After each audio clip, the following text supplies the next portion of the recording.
All right, Shabbos, say good morning. Good morning. We're hopping in a few minutes of Chassidus this morning.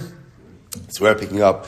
We left off in Os Vav in Tzidkas Hatzaddik or Rabbi Tzidkas. Remember, again, this is actually a really, really beautiful piece where Rabbi Tzidkas is quoting the Gemara from Maseches Brachos, where the Gemara goes through the order of the morning, the process of the morning, and how Rabbi Tzidkas shows that in those morning processes, ultimately, again, has such profound life lessons for how to be successful throughout the day, really throughout life. So remember, again, we've gone through so far when a person gets up in the morning. So remember, again, the Hatzaddik says the person is nifne, yifne, yital yadav. So we went through those first two steps, and now we're up to yaniach tefillin. So it's, or maniach tefillin. It's on page Yud Gimel. Hemshech divrei Rabbi Yochanan. So also remember, again, we're looking in the section titled Be'uri HaChasidus. So after a person goes ahead and is nifna, or yifna, I should say, right? The person, again, I'm not going to go over them again, but yifna, yital yadav, and I puts on tefillin. So what's the deeper meaning of putting on tefillin? And this is so incredibly important and beautiful. The Rebbe says, Shebazeh mara atzmo simin va'os shal kabbalas ol malchus shamayim. Tefillin, we spoke about this last week actually in a different context, in Chassidus. We spoke about this idea that tefillin itself represents an acceptance of the yoke of heaven. Kimo shemavor biyaros tvash, shuat tefillin chosim shem shamayim shenosei elav ha'adam. Tefillin is actually so beautiful, is the chosim shem shamayim. It is like the stempel, it is the seal of the Ribono Shel Olam that a person wears on himself.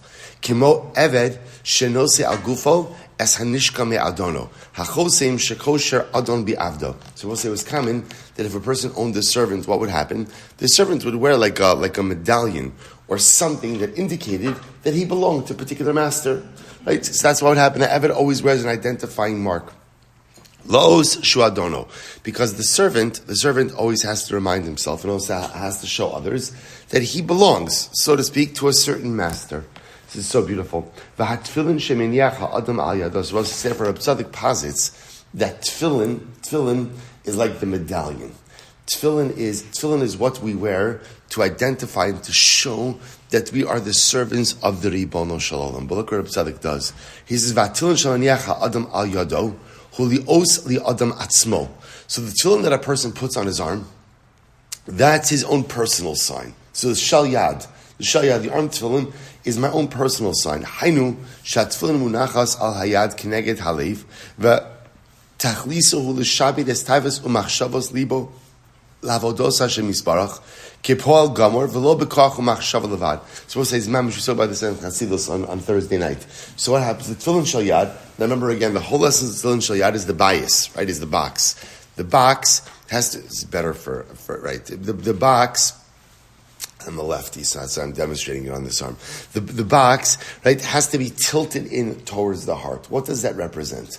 So the tefillin shal yad is my sign, my reminder that I am a servant of HaKadosh Baruch Hu. And I will say, what does it mean to be a servant of HaKadosh Baruch Hu? In other words, how does that manifest itself? What practically, what does it mean? And Hatzaddik posits what it means is that I sublimate my desires, my wants, my lusts, my proclivities, all towards Hashem, right? The heart represents like the seat of emotion, right? The seat of passion, the seat of desire. By tilting my shal yad in towards my heart, what I am saying is, I'm an Eved Hashem. And as an Eved Hashem, I don't serve my desires, but rather, again, I sublimate those desires to HaKadosh Baruch Hu. As an Eved Hashem, the Ratzon Hashem, the will of God, comes before the Ratzon Atzmi, comes before my own personalistic will. And this is my sign. This is my reminder. This is my sign. This is my seal that ultimately, again, I'm an Eved Hashem. It's so beautiful. And the Rebbe goes on, he says, and what's important about this is that remember again, so as much as the bias, the box, is tilted in towards the heart, but remember, where does the shal yad go? It goes on my arm.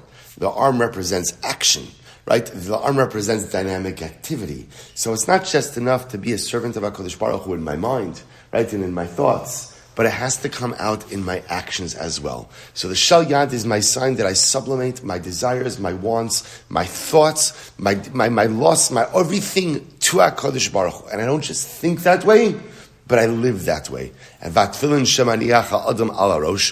What about the tefillin shel rosh? What do you do with those? So the Gemara says, well, what's the symbolism of that? Him li'os l'chol amei haaretz l'chol umos ha'olam ki shema dimora alei.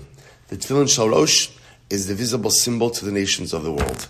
I am a servant of HaKadosh Baruch Hu. Sheshem, because remember again, the tefillin shel rosh has a shin on it, right? The shin on the side.